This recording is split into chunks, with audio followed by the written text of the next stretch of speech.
Olá, continuando então o nosso estudo sobre aplicações das integrais, vamos agora ver como calcular a área entre funções.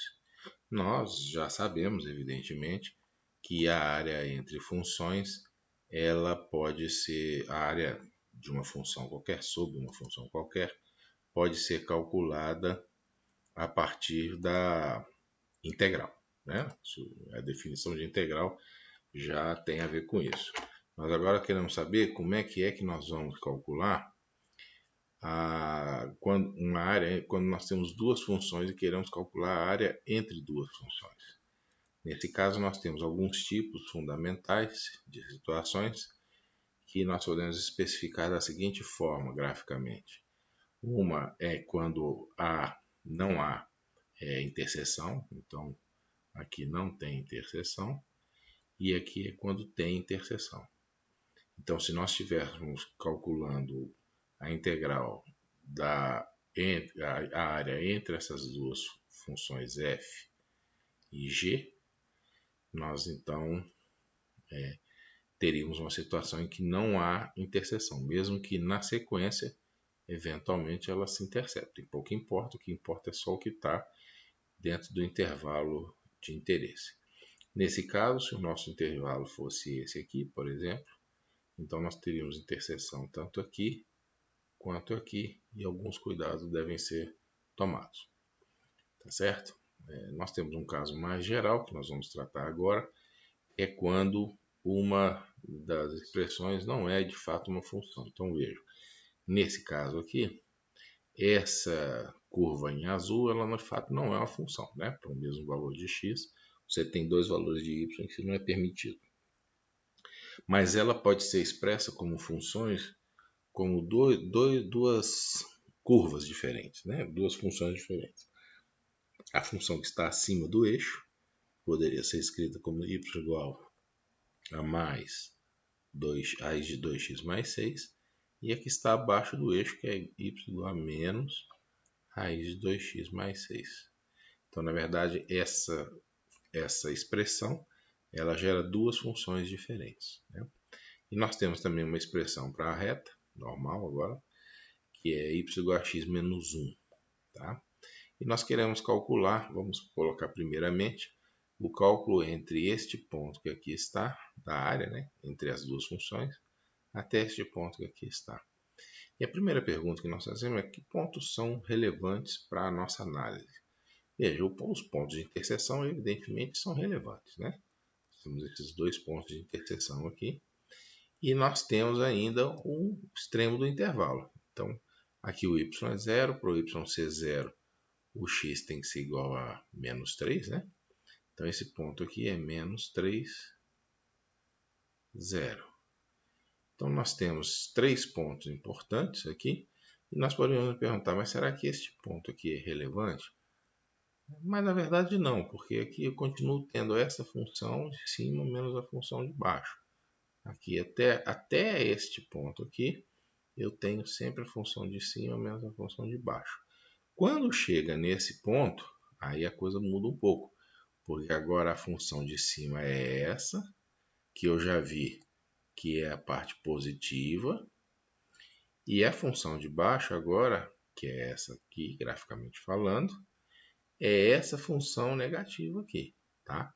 Já não é mais a linha reta. Então, na verdade, eu tenho uma situação em que eu tenho três funções. Tenho a função de cima, a função de baixo e a linha reta, e há um momento em que só há diferença entre a função de cima e a função de baixo, e não entre a função de cima e a linha reta. Tá? Então eu tenho regiões a serem consideradas aqui, cada uma com as suas especificidades. Se ainda tivesse a continuidade dessas funções e o meu intervalo se prolongasse até mais ou menos aqui, por exemplo, notem que a função, a linha reta, agora se tornou maior do que, né, majorante dessa função que aqui está. Vou mostrar que isso não altera basicamente nada no cálculo que você tem que fazer. E de fato nós podemos expressar esse cálculo como uma sequência bem definida, né, de passos que você pode tomar e vai sempre chegar no resultado adequado. Que passos são esses? Então você pega primeiro e desenha. Isso é importante para poder ter uma visualização boa do problema. Depois disso, você pergunta se tem ou não interseção, que você poderia inclusive obter sem fazer o desenho, né? Se não tiver interseção, você simplesmente faz uma menos a outra. Então, se por exemplo a minha integração fosse só daqui do menos 1 até o 5 no x, eu não precisaria me preocupar com nada, eu simplesmente pegaria e faria a integral dessa função raiz de 2x mais 6 menos o x menos 1 resolvido. Mas, se tem interseção, aí você precisa pegar cada intervalo relacionado com a interseção, tá? E considerar separadamente cada intervalo e em cada intervalo calcular dessa forma que aqui está, tá?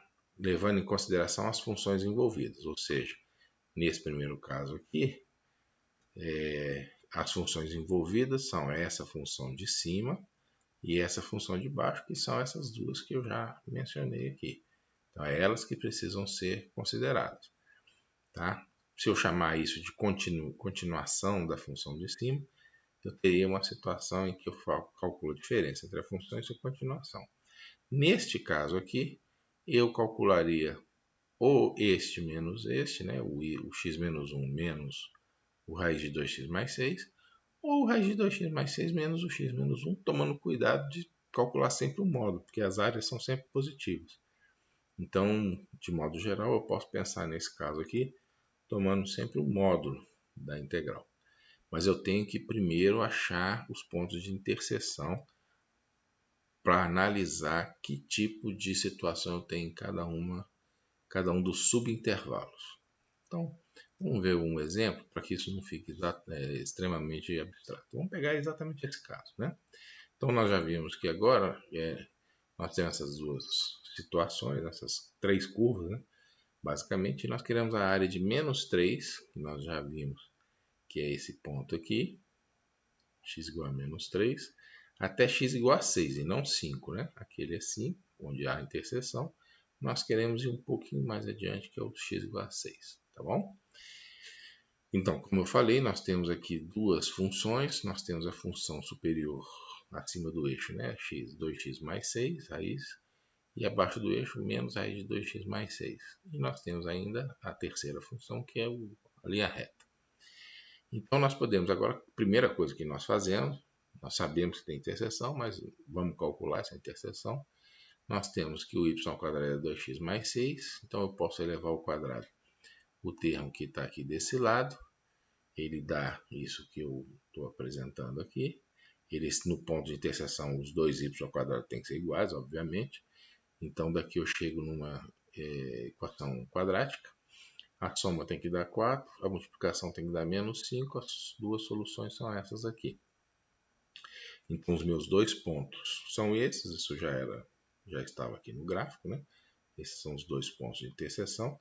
Para achar o y, eu simplesmente substituo o x nessa expressão aqui. Então, quando x é igual a menos 1, y é igual a menos 2, cá está. Quando x é igual a 5, o y vai ser 4, aqui está. Tá bom? Então, com esses dois pontos, agora eu vou analisar cada um dos intervalos e vou dividir a minha integral em cada um desses subintervalos, tá bom? Então, no primeiro momento, eu faço do intervalo de menos 1 até 5, certo? Eu faço, então, ou a raiz de 2x mais 6 menos x menos 1, ou o contrário, e tomo o módulo, então pouco importa, tá? Qual que é maior, qual que é menor, qual que é a majorante, qual que é a minorante. Eu calculo agora de menos 3 a menos 1, que é este intervalo que aqui está, daqui até aqui. E aqui eu tenho a função de cima é esta, como já tinha mencionado. A função de baixo é essa, com o sinal trocado. Então, quando coloca menos com menos, vai dar um mais, vai ser duas vezes essa raiz. Então, o cálculo disso aqui vai ser positivo. Mas eu, de novo, poderia ter calculado o contrário, desde que eu colocasse um módulo. Tá? faz nenhuma diferença. E o último caso é a parte que vai de 5 até 6, que eu tenho a função x menos 1 majorante da raiz quadrada de 2x mais 6. Então, se eu fizer assim, já dá o sinal positivo. Mas eu poderia fazer trocada também e tirar o módulo, que não faria a menor diferença. Então, basicamente é o seguinte: ache as interseções e veja em cada subintervalo como as funções envolvidas se comportam. Calcule a integral de uma menos a outra, das funções envolvidas, obviamente, e calcule o módulo disso e soma. E você sempre vai encontrar o resultado correto para a área entre as funções consideradas, que podem ser duas ou mais, como no caso aqui. Certo? Então era isso que eu queria apresentar. Obrigado por assistir.